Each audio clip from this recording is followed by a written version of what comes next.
Making sure that I put relationships first, building relationships not just with my students, but with their families. Each child that comes into your room is like having their own book, but you're paying attention to everything that came before and where they're going.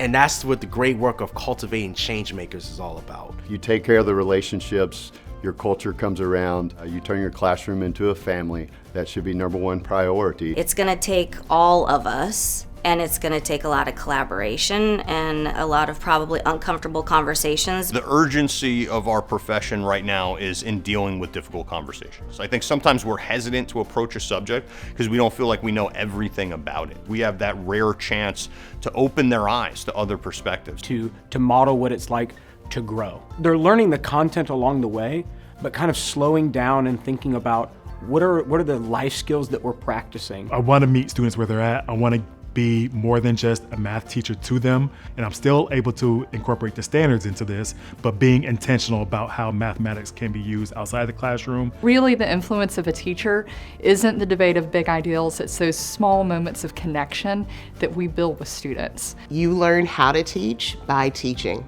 and your kids are going to show you the way. So lean into those relationships, take every opportunity to grow yourself. Teaching to me is a conversation. So I communicate what I want the kids to do and what I want them to get to. But then I have to listen to them. It has so much improvisation to it that I did not realize when I first started. I began incorporating wellness practices such as yoga and mindfulness to get my students ready to learn. And I grew the same. So it's this beautiful, beautiful partnership. One of my previous students, now he's co-teaching with me, and it has been a role model for my students. I founded a nonprofit organization in honor of one of my former students that passed away.